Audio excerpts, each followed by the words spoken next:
It's not polite. जंग जीतने के लिए 3 चीजों की बहुत अहमियत होती है, गैरत, ईमान और अकल। लेकिन यकीन कीजिए पाकिस्तानी कौम यानी आप इन तीनों चीजों से खाली हैं।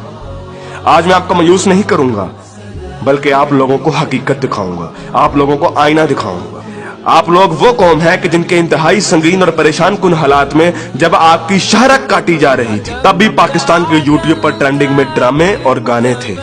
क्या गज़वा हिंद की पेशनगोई इस कौम के लिए की गई थी कि जिसकी 80% आबादी हराम खाती और कमाती है, जिनके पेट में हराम होता है, जिस कौम की 90% आबादी झूठ बोलती है, गाहक को चीज की खामियां और नुक्स बताए बगैर बेच देती है और इसको अक्लमंदी समझती है, जिस कौम की बेटियां टिकटॉक पर नाचती हैं और इस कौम के शाहीन उन्हें बड़ी खुशी से देखते हैं। और यही बेटियां और बेटे जब वालिदैन बनेंगे तो सिवाय नाचने वालों के और क्या पैदा करेंगे, और ये माएं क्या तरबियत करेंगी। हकीकत तो ये है कि बेगैरत हिंदू और यहूदी नहीं, बेगैरत आप हैं।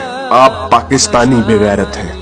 आप लोग वो कौम है जो वैसे तो सारा साल इमाम हुसैन के मुकद्दस नारे लगाती रहेगी, लेकिन जब वाकई में कश्मीर मैदान करबला बनेगा तो सारी कौम वही कूफा वाले बन जाएंगे जिन्होंने इमाम हुसैन से कहा था कि आप आए हम आपका साथ देंगे, लेकिन जब वक्त आया तो कोई अपने घर से नहीं निकला। फिर ये लोग तालिबान की मिसालें देते हैं कि तालिबान के पास कुछ भी नहीं था, कोई असबाब नहीं थे, लेकिन अल्लाह ने उन्हें फिर भी फतह दी। मुझे हैरत है कि ये किस मुंह से तालिबान की बात करते हैं। तालिबान को अल्लाह ने फतह दी थी तो उनकी गैरत, उनके ईमान, उनके तवक्कल, उनकी जिद्दोजहद, उनकी कुर्बानियों, उनके अज़म, उनके इस्तक़लाल और उनकी जिहाद की बिना पर। ना तो उनकी बेटियां टिकटॉक पर नाचती थी, ना उनके बेटे गेम ऑफ थ्रोन्स और गानों और फिल्मों के शदाई थे, ना वो हराम खाते थे और ना ही वो नमाज कज़ा करते थे। कश्मीरी तो बेवकूफ है कि उन्होंने इस कौम से सारी उम्मीदें लगाई हुई हैं, जिस कौम के नौजवान मुजाहिद भी हैं और मुफ्ती भी हैं, लेकिन सिर्फ फेसबुक, ट्विटर और इंस्टाग्राम के। बल्कि लोग नौजवानों को और इस यूथ को बहुत सराहते हैं, कहते हैं कि ये पाकिस्तान का एसेट है, लेकिन मैं ये कहता हूँ कि ये नौजवान लानत है।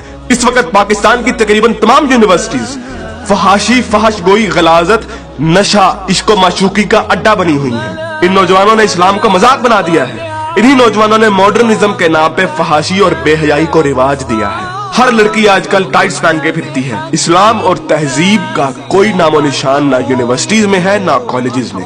आज के लड़के गर्लफ्रेंड बनाने और लड़कियां बॉयफ्रेंड बनाने को फख्र समझती हैं। इन्हीं नौजवानों में चर्स और सिगरेट एक फैशन बन चुका है। हॉलीवुड के गाने और फिल्में और खुसूसी तौर पे नेटफ्लिक्स आज फैशन, मॉडर्न और पढ़े लिखे होने की अलामत है। और फितने सिर्फ शहरी इलाकों में ही नहीं, देहात में अक्सर मसाजिद खाली पड़ी रहती हैं। बमुश्किल किसी मस्जिद में एक सबसे ज्यादा नमाजी होते हैं। और झूठ, शरीकेबाजी, बदला और फसाद जितना देहात में होता है उतना तो शहरों में भी नहीं होता। अक्सर कॉलेजेस और यूनिवर्सिटीज के असातिज़ा फहश किस्म की जुगते लगाते हैं और बच्चों को बजाय अखलाकियात की तालीम देने के खुद बद अखलाकी की मिसाल बने होते हैं। और ऐसा क्यों ना हो, जब टीचर 45 मिनट पढ़ाने के पैसे ले लेता है लेकिन 20 मिनट पढ़ाता है और बाकी टाइम या तो मोबाइल पे गुजारता है या जुगतबाजी में या मजाक करने में, तो जब असातिज़ा तक के पेट में हराम की कमाई होगी तो वो क्या अखलाक सिखाएंगे। और सबसे बढ़कर हम जिन्स परस्ती और लौंडेबाजी पे बने हुए मजाक इस कदर आम हो चुके हैं, इस कदर आम हो चुके हैं कि सोशल मीडिया पर चलने वाले बिलावल भुट्टो और शेख रशीद की मीम्स इस कदर आम हो गई हैं कि जैसे ये कोई मसला ही नहीं, जैसे ये कोई खिलाफ इस्लाम, खिलाफ तहजीब कोई बात ही नहीं। ये फितना मजाक मजाक में इस कदर आम हो गया है कि अब तो कोई स्कूल, कोई कॉलेज, कोई यूनिवर्सिटी से मुस्तस्ना नहीं। जिस कौम के बच्चे 12-12, 13-13 साल की उम्र में स्कूलों से ही फहाशी और पोर्नोग्राफी के मरीज बन जाते हैं, तो क्या वो हवस के पुजारी नहीं बनेंगे? ऐसी जगह ज़ैनब जैसे केस सामने नहीं आएंगे तो और क्या होगा? मुझे हैरत होती है कि हर बंदा मीडिया को तनकीद का निशाना बनाता है, हर बंदा मीडिया को फहाशी का असल कसूरवार ठहराता है, लेकिन खुद को कोई जिम्मेदार नहीं ठहराता, जो उस मीडिया को बड़े शौक और बाकायदगी से देखता है और उस मीडिया को अरबों रुपए का बिजनेस भी देता है।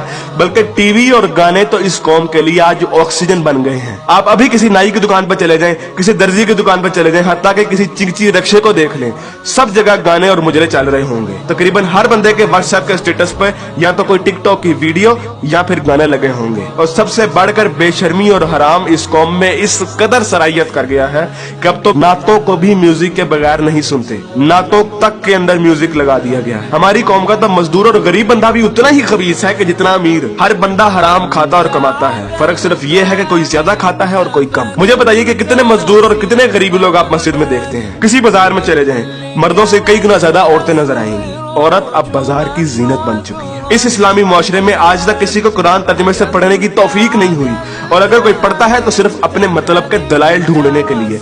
बरेलवी कुरान खोलते हैं तो ईद मिलादुन नबी को सही साबित करने के लिए, शिया कुरान खोलते हैं तो जुलूस और मातम को सही साबित करने के लिए, तबलीगी जमात वाले कुरान खोलते हैं तो सिर्फ तबलीग के दलाइल ढूंढने के लिए, औरतें कुरान खोलती हैं तो मर्दों को निगाहें नीची करने वाली आयत दिखाने के लिए, और मर्द कुरान खोलते हैं तो औरतों को पर्दा करने वाली आयत दिखाने के लिए। और बहुत सी अवाम तो ऐसी है कि जो सिर्फ और सिर्फ वजीफे करने के लिए कुरान खोलती है। यानी इन लोगों ने कुरान को अल्लाह की किताब नहीं बल्कि टेलीफोन डायरेक्टरी बना दिया है।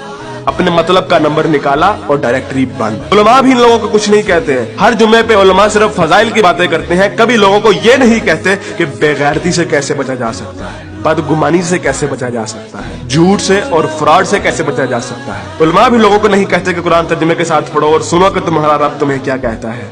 और यकीन कीजिए कि जब आप कुरान तर्जुमे के साथ पढ़ेंगे तो आपको अंदाजा होगा कि एक बार सुभान अल्लाह या 100 बार कलमा पढ़ने से जन्नत नहीं मिलनी। अमल करना पड़ता है, अमल। लेकिन हमारे मीठे मीठे उलमा और मुबल्लिग सिर्फ और सिर्फ मोहब्बतें बांटने पर जन्नतों का वीजा दे देते हैं। जिस मुल्क में दुनिया में सबसे ज्यादा ईद मिलादुन नबी मनाई जाती हो, मुहर्रम के जुलूस निकलते हो, तबलीगी जमात वाले तबलीग करते हो, वही मुल्क दुनिया में करप्शन और झूठ और हराम कमाने में सबसे आगे है। तुम लोग कुर्बानी के लिए जानवर भी लेते हो तो सिर्फ लोगों को दिखाने के लिए, अपना स्टेटस कायम करने के लिए। यकीन कीजिए असल गद्दार आप हैं। कायदे आजम अल्लामा इकबाल और 50 लाख शोहदा के लहू से गद्दारी की है आपने, पाकिस्तान से गद्दारी की है आपने, और सबसे बढ़कर अल्लाह और उसके रसूल से गद्दारी की है आपने। गज़वा उहद में जब सहाबा ने हुजूर अकरम सल्लल्लाहु अलैहि वसल्लम की एक छोटी सी नाफरमानी की थी, तो उस छोटी सी नाफरमानी की बिना पर अल्लाह ने मुसलमानों को बहुत बड़ी शिकस्त दी। हालांकि वो सहाबा थे और अल्लाह के रसूल भी उनमें मौजूद थे। लेकिन आज आप लोग ये कहते हैं कि अगर जंग हुई तो आसमान से फरिश्ते उतरेंगे कतार अंदर कतार। तो पहले अपने अमाल और अपनी औकात देखिए और फिर बात कीजिए। ऐन मुमकिन है कि आप लोगों को इस तकरीर का कोई असर ना हो, क्योंकि जिस पेट में हराम, जबान पे झूठ, कानों में गाने और आंखों में हवस भरी हो, उन दिलों पर हक की बात असर नहीं करती। मैंने कभी इतनी बदतमीजी और सख्त अल्फाज से बात नहीं करनी थी, लेकिन यकीन कीजिए मैं बहुत मजबूर हूँ साफ साफ अल्फाज में अपनी कौम को उनकी हैसियत दिखाने के लिए कि असल में बदनामी के जिम्मेदार आप लोग खुद हैं, कि असल में जलालत आप लोगों ने खुद खरीदी है। ना तो आप कुरान के मोमिन हैं, ना इकबाल के शाहीन।